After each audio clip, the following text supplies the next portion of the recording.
as well. So let's get straight into it. Our first guest, of course, he doesn't need any introduction, but we'll do it anyway. Here's to Wally Lewis for lacing on a boot. Sometimes he plays it rugged, sometimes he plays it cute. He slices through a backline like a Stradbroke Island shark. There's glue on all his fingers. He's the Emperor of Lang Park. Yeah, of course. Wally Lewis joins us on Pure Origin, and it's a privilege to always talk to you, Wal, and I thank you very much for taking time to talk to us. How are you, mate? Yeah, good, Scotty. I guess I'm getting, like everyone else, starting to get a little bit excited. The closer State of Origin comes, we always seem to get a little bit keener to start talking footy 24/7. I know. We live and breathe it, don't we, up here? Now, when you think of Origin, Wal, what's the first thing that comes to mind? Is it a particular game? Is it a moment you were involved in or you witnessed? I probably sound like a broken record here, but I always go back to that very first game, Scotty. It was something I had the thrill of going onto the field with some of the country's finest ever players, and the privilege of spending some time with Arthur Beetson and being shown and told about the vital parts of the game, the areas that couldn't be ignored, and then to see him be involved in games against a bloke that was his best friend in Mick Cronin, and he used to belt the living daylights out of anybody that was in the opposition side, Mick included. And I can remember still seeing Mick absolutely filthy that Arthur had belted him a couple of times. And Arthur basically just cleared it by saying there's no friends on a football field until full time. And he taught us what it was all about, the thrill of going onto the field, the opportunity that we had to please a group of people that used to inspire us every time that we played in front of them, and that was the Lang Park crowd, now the Suncorp Stadium crowd. Yeah, and I was going to touch on that, the Mick Cronin incident where he comes in with that big left hook, and while Mick Cronin's standing in the tackle, which he was renowned for, Mick Cronin standing in the tackle and offloading. Did he talk about it before the game, that Arthur was going to do whatever he had, or was it just something that internally he just knew that he was going to have to do himself? Yeah, I think he probably didn't want to put too much pressure on the players in his team. And I think in a funny sort of way, Scotty, he felt that he was leading by example, and it started basically the first time that he was involved in a tackle, and the first time that he carted the ball forward for Queensland. He chose to be up in their face, and I still remember watching. I was standing two players to the side of him where he went into that first tackle. He had this big swing, and I thought, oh, geez, I think I'm a couple of years out of my depth here. Here's these blokes, and they were belting the living daylights out of each other. And I got to say that Rod Reddy was just as supportive. He was a bloke that went in, and there were New South Wales players screaming at him.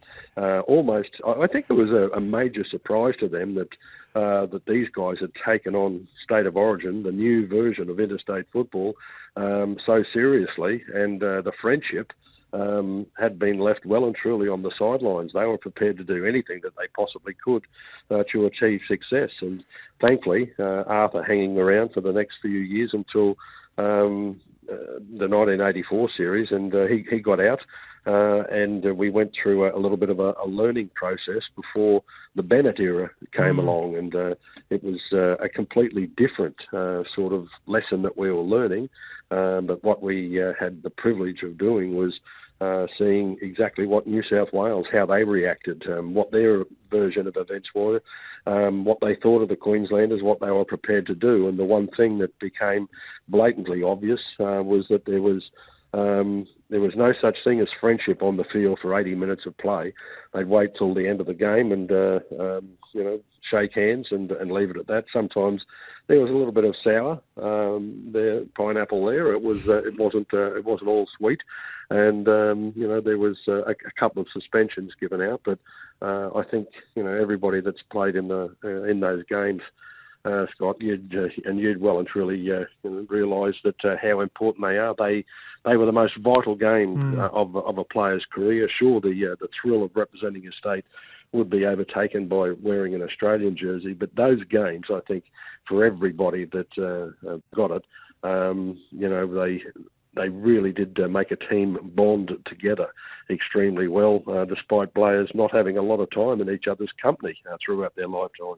But they were prepared to go out there and produce the best possible game of their life, and then get the opportunity to sit there and look around the room. And I think we all used to enjoy that. You were buggered, you were absolutely exhausted. You'd be sitting in the room and you'd look around and you'd just see the expression on the players' faces where they thought, we gave everything here. There's not another thing that we could do. And thankfully, we were given some wonderful support by very loyal fans on the sideline. Yeah. Now, you were 20 in that first Origin match in 1980, wearing jersey number 8, of course, but just educate the listeners, Wal, because there was only one game in 1980. It was really just a trial to see whether Origin would work. But what happened after that? Did Rod Reddy and co. then go back and play for New South Wales and you played them in another interstate match? What happened after that 80 game that year? Yeah, the strange thing was that the next two games that were played the year after that, it was back to playing alongside. Kerry Bowstead was a classic example, playing alongside him in the first game, and then playing against him in the interstate game in 81. Yeah. And it was the same for Beetson and Reddy, although I don't think both of them got selected. But the cry was out after we got a little bit of a touch up in those games in 1981 that weren't Origin fever.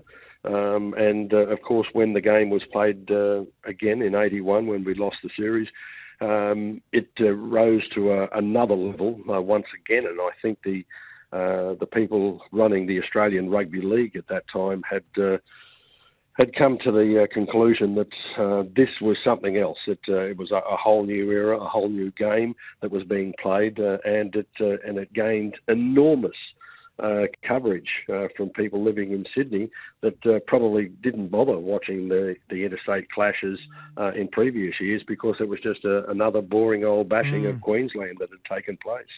All of a sudden, Origin was alive and kicking, and after the success New South Wales had in the first couple of games, of course, in 1982. The decision was made that it was going to be a 3-game series, and that was the birth of the modern-day great games. It was absolutely wonderful. We, I think, had a group of guys that had the opportunity to have a wonderful introduction to Origin football, and I still remember being told, having the time with Arthur, being under him, he gave me the captaincy, and I found that very difficult because I basically said to him, Arthur, you're the experienced. He said, look, I'm too old to play anymore. I'm, too old, too slow. We've got a group of young kids here. Of course, we went on after when the 82 series was a 3-game affair, and we'd won the 82, 83, and 84. Suddenly, it was all about what the hell is going on here, and a lot of the New South Wales media was sort of screaming, what's going on? And I can still remember, at the end of that term, sitting down with Senator Ron McAuliffe, the boss of the Queensland Rugby League, and I know I've told you this story before, but sitting in the press conference, and the question was put to me, Wally, who would you say was most responsible for Queensland's success? Would you vote for yourself and say it was your captaincy? Would you say it was the dominance of the forwards up front? Was it the class of the back line? Just give us one person who you think is most responsible for Queensland's success. And I went to answer the question, and I had the late great Senator Ron McAuliffe jumped to his feet, and he said, "You're after the one person." He said, "I can give you the answer to that one." And he sort of walked backwards and forwards in front of the media. He said, "It's the Lord, Jesus Christ." And all the journos went, "Oh, God, Senator's had a drink or two, has he?" And he turned around and he said, no, I haven't, smart Alec. He said, but if you're saying that hasn't happened, how does this sound? The fullback, Colin Scott. The back line is Kerry Bostad, Gene Miles, Mel Meninga, Chris Close, Wally Lewis, Mark Murray. The forward pack is Paul Vorton, Wally Fullerton-Smith, Brian Niebling, Greg Dowling, Greg Canescu and Dave Brown. Every one of those blokes is born within 18 months, 2 weeks and 2 days of each other. Every one of those blokes, by the time that they'd left senior grade football, had played at least 30 or 40 games against each other. And every one of those blokes, by the time that they played tonight's game, have played against or alongside each other at least 70 or 80 times. So I think the big bloke upstairs has been pretty good to us. Wouldn't you say that, smart Alec?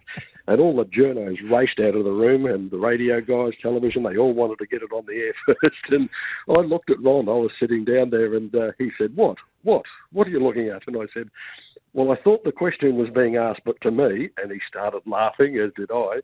And I said, but that's remarkable. And he said, what is? And he said, all of those players born in within so long of each other. I've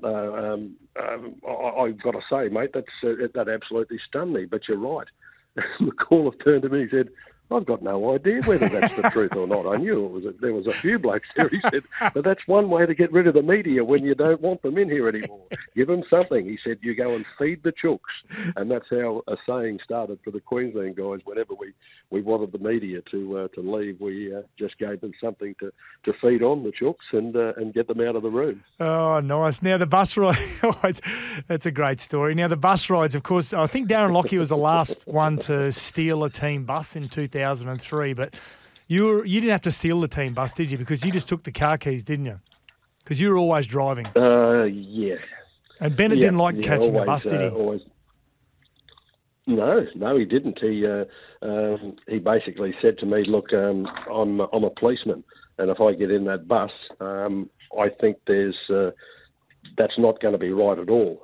I'll basically be taking my hat off and letting you commit driving offences that I don't think should be there. And he used to run home, and so we used to go and have a good time going through the city and driving along. We'd have the window washers or the windscreen washers sort of aimed to the side, so we'd drive along and we'd end up spraying some of the people that'd be running after the bus, and it was all very, very enjoyable. And I got to be able to do that for a couple of years until the opportunity once came where we were. I decided to frighten the guys a little bit too much in the back of the bus, and Peter Jackson was getting on the bus. I had this thing about I used to take off, and whoever was last on used to get thrown towards the back of the bus. And Jacko, I could see him thinking, how am I going to counter this? And as he got onto the bus, I took off, and I saw Jacko start to sprint towards the front of the bus to counter. It was the old inertia. And when I saw him running towards the front of the bus, I jammed the brakes on, and Jacko flew through the air and went into the windscreen, cracked the windscreen, came down, hit his head on the dashboard, and then landed on the floor. And I looked at him, and he wasn't moving. And I thought, oh, no. And everyone went just quiet as a church mouse. And then he got to his feet a couple of seconds later, and he said, well, that's how tough Peter Jackson is. Even that can't stop him. And everyone had a giggle, and we all thought it was funny, all except for Bennett.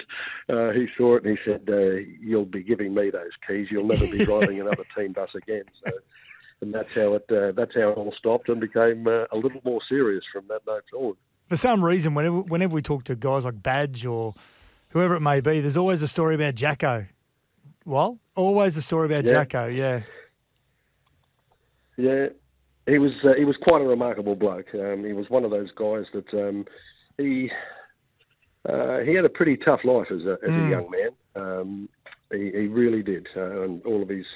I'm sure you've heard him too, Scotty. He really had some difficult times in his life, and to have him on side used to be quite remarkable. He first started having me absolutely gobsmacked when we'd go out. The first night we'd get together, as you know, all the Queensland teams, the boys would go out and have a beer and have it was a period of celebration.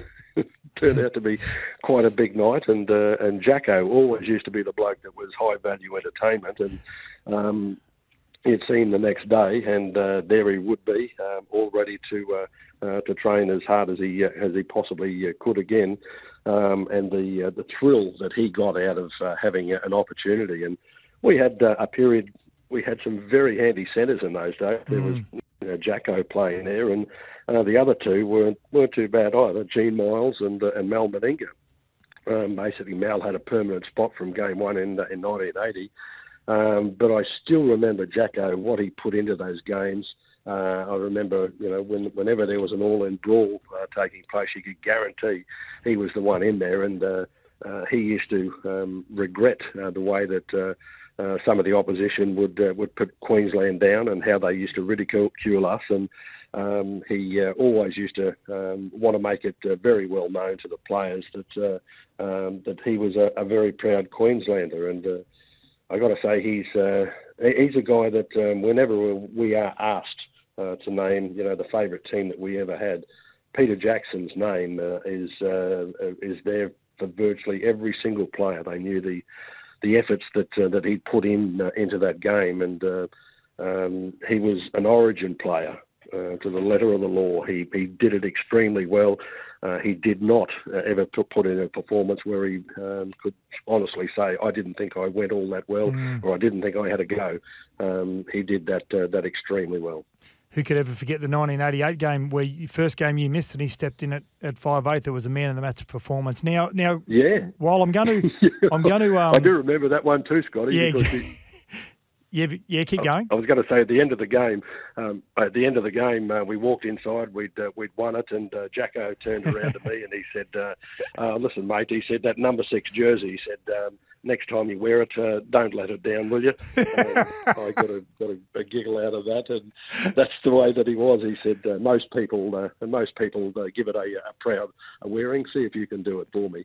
And he was a wonderful bloke, a wonderful teammate. Yeah, great character. Now I'm going to play a bit of audio here. You would have seen it, and you love hearing it every time. They're going to ask you something about this very special moment, which is today still my favourite series in Origin history. Linda's got big troubles too, Darryl. Bad ankle. Yeah, there's been a lot of injuries in this game. It's been played at an amazing pace, but here's Wally Lewis with a stolen ball now. Lewis makes his way upfield. He's got some pace. Lewis, can he go all the way? Still going. He does so. Wally Lewis has gone in, and look at this. Wow. Now 12-6 at that stage, and a person that actually doesn't get a lot of recognition, Wal, and you know this better than anyone, is that Trevor Gilmeister was on that cut Brad Clyde in half. He drops the ball. And I remember when I was coached by you, Wally, you used to always say, if a ball hits the ground, just get it and clear it out of there straight away. And that's exactly what Michael Hagan did to you. Yeah. Yeah, he was fantastic, Mick. I don't think he ever got the credit that was due. He was fantastic, and as you know, the ball was in his hands for probably a second. Yep. Absolute maximum. He picked it up off the floor, and as you say, you shift the ball, go to an area where there's less traffic, where there's less players in the defensive line, in a line that suddenly become a defensive line. It went out. There was 2 centres and a winger out to the right-hand side, and I had the thrill as well of having some pretty handy blokes in the back line outside me, Mal, Gino, those sort of guys. And Chris Close was around as well. But the ball got out. I'm often asked about that try.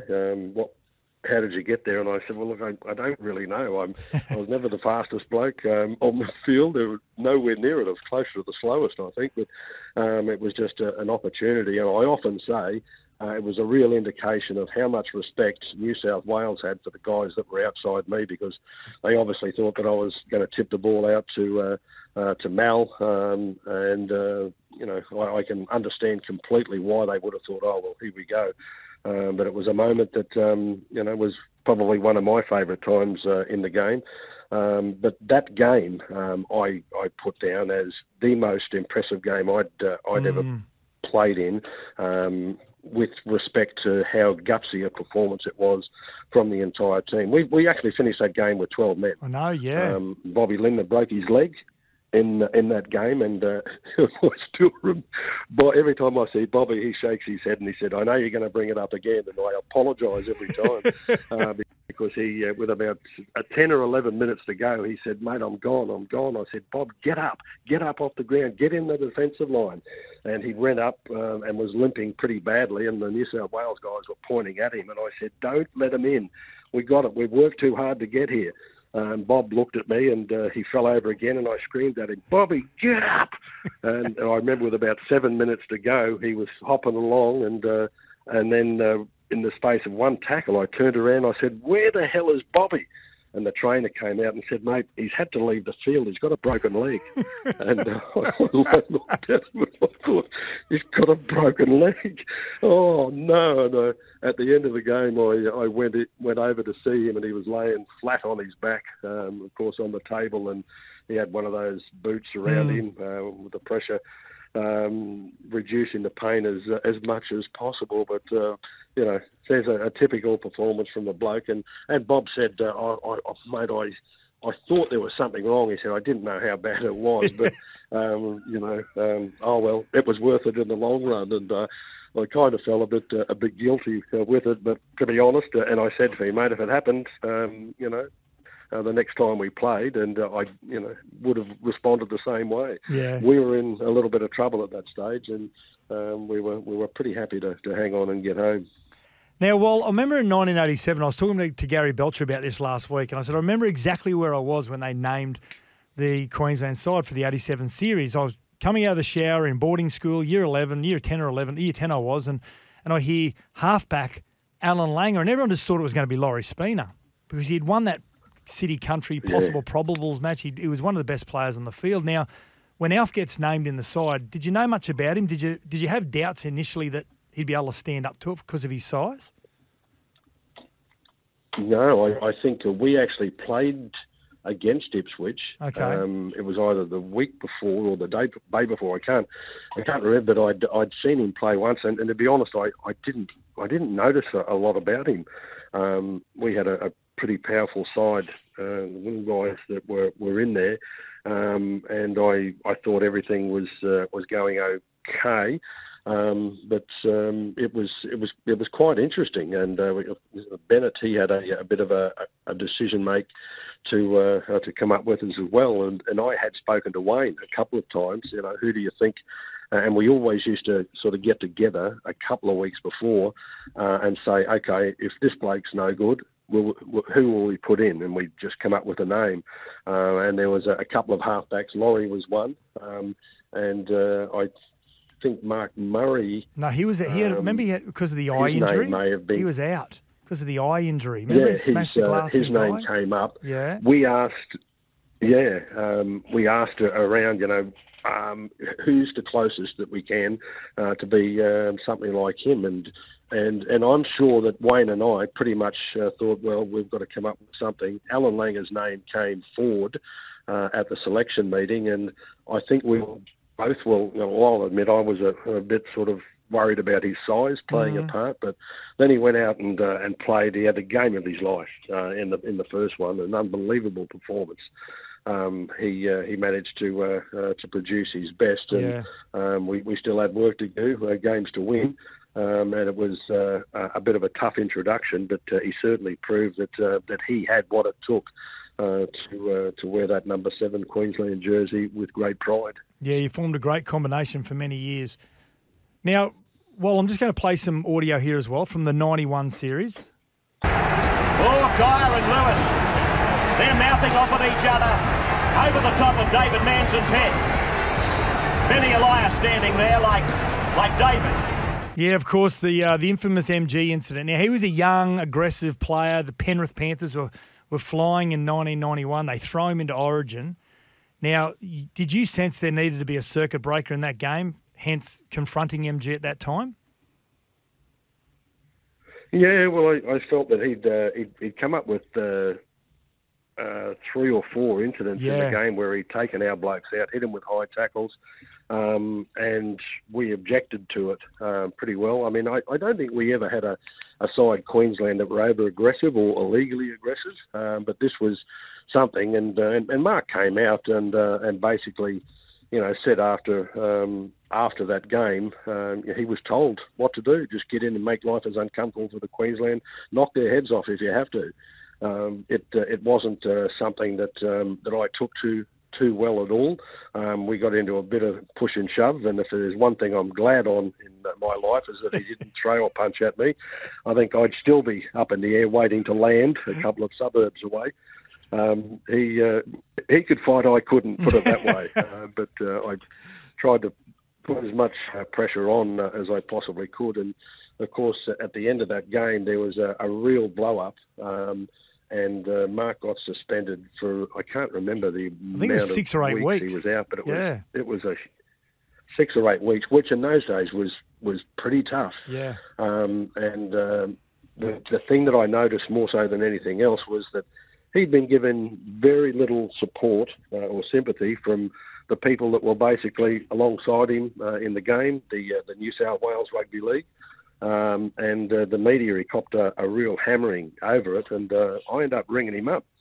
I think it took him a little while to get used to it. I just said, mate, that's the difference between us and you blokes. We would have given support in a time of need, which you're doing it tough at the moment. I said, and I don't sort of recall sort of what the yell was that I had any when I first objected on the field. I just said that the biggest thing I've got an issue with is, Mark, is they told you what to do, and then they've basically just thrown you in the rubbish can. They don't want to know you'll get a suspension. Who cares? You just tried to do your job, but you couldn't. And we became fairly respectful after that. I don't think we're ever the best of mates playing alongside each other or against each other. But it was something that I thought, they basically just spat him out, and it wasn't something which was good for his career. And from there, he got to sort of get his life back in order. He had some very tough and sad times with the passing of Ben Alexander, who was a very good mate of his. It took him a while to get his life going again. And every time we get the chance to see each other now, or I end up doing interviews with him with his job on radio in Sydney, and I quite enjoy it all the time. And usually you get the DJ sort of saying, now what's going on, you blokes? You're pretending that you like each other.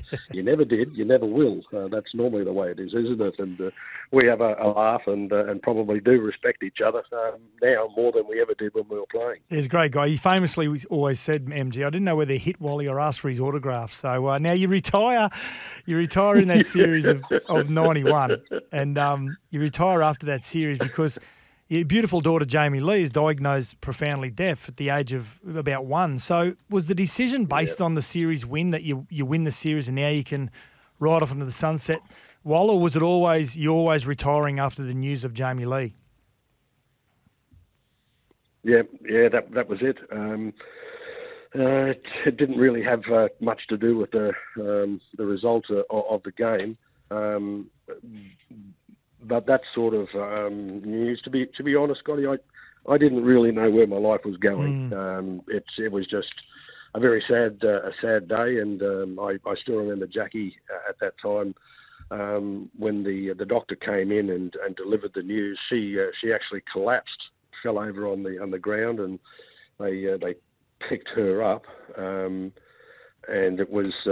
It was a tough sort of explanation that was given over about the next 10 minutes. And to be honest, mate, I don't really remember a word of it other than they were saying that she's profoundly deaf. And then I came forward and I said something like, is there ever any hope that she will hear? And the doctor said, no, she's not. She's profoundly deaf. That means, again...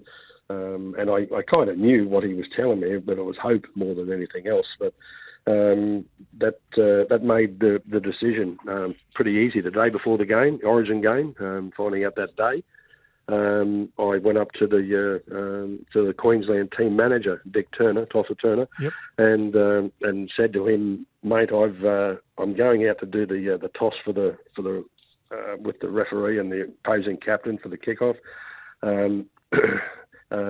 Toss, I think I'd like you to remind the players that this, might be a nice special way for me to finish. And he said, "You're going to finish?" And I said, "Yeah, that's it. There's more important things in life than footy. Not many, but that's the way that it is." And he said, "Well, if you weren't going to say that, I was going to tell you that's the way it should be." I went out, we took part in the coin toss, came back into the dressing room, and quite honestly, I remember walking in and there was not a sound. I came in and all the players were sort of looking at me when I walked into the door. And I sort of went over to the corner where I was picking up the mouthguard and getting things ready. And one by one, the players sort of came up and they said, "Mate, we're playing this one. We're playing this one for you, and we're also playing it for your daughter." And I appreciated that from all of the players, and I quite honestly just found that to be another real indication of the enormous friendship and respect that exists in the Queensland camp. Every time you're together, you're the best of friends. I mean, you might hate each other when you're playing club football against them, but it was quite an extraordinary message that was put across to me, and then I had the chance of being able to. I think the news went up on the scoreboard saying that I was retiring from footy after this game, and we won it thanks to the guts of the players. And I often say it was the forwards that were absolutely magnificent in that game. They were fantastic, and I owed them an enormous amount of respect for the hard work that they produced throughout the 80 minutes of play. And when I got the chance to, at full time, then go around and say thank you to the people that are just as important and play such an enormous role, and that was the fans that used to come and support us. They'd be there when we won a game, when we lost a game, when we drew a game, and be a little bit happier when we won it, but they never turned on us if we lost a game. They'd be disappointed, naturally, but the chance to be handing a message to the team the next time they took to the field was always taken by them, and they made us feel like we really were 10 foot tall and bulletproof.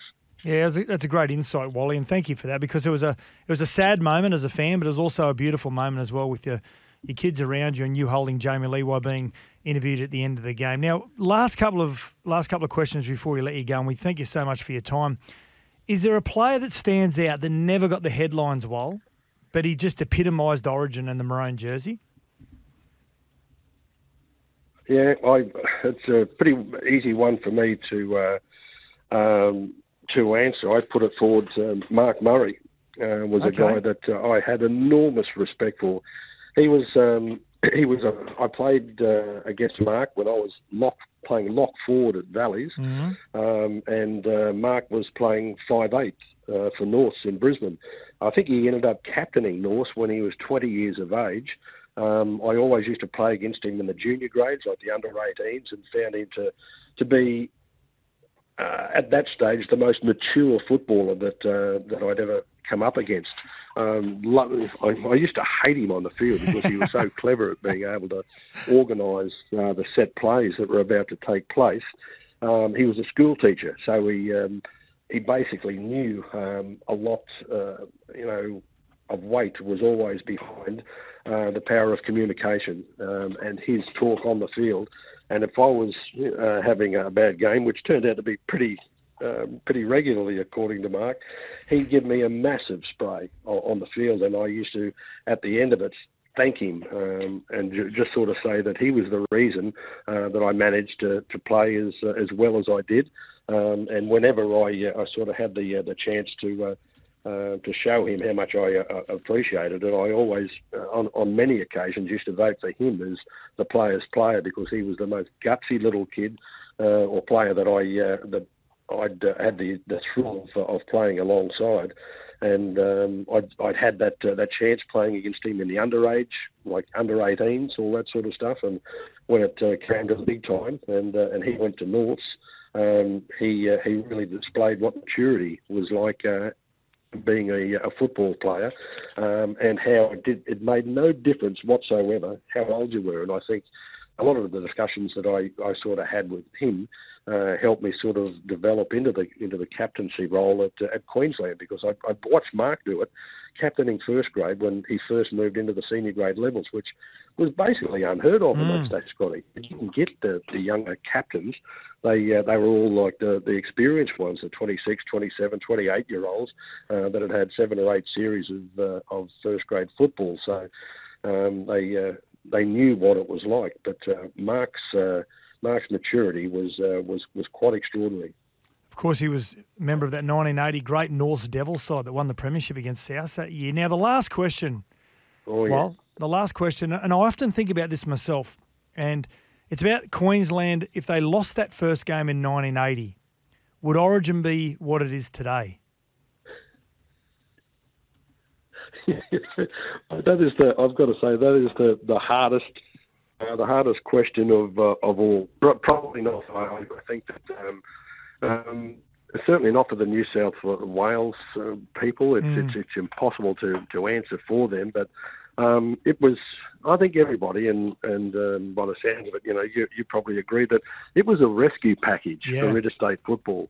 A lot of the New South Wales players, again, a lot of them hated playing that game, they used to say. And I knew of a couple of players that basically used to admit, they used to say, we didn't play that game. We thought we had an important club game coming up next weekend. If we pick up an injury playing against you bums from Queensland, well, it's going to cost us, a week or two on the sidelines, where we could be playing against you easy beats and then picking up that injury.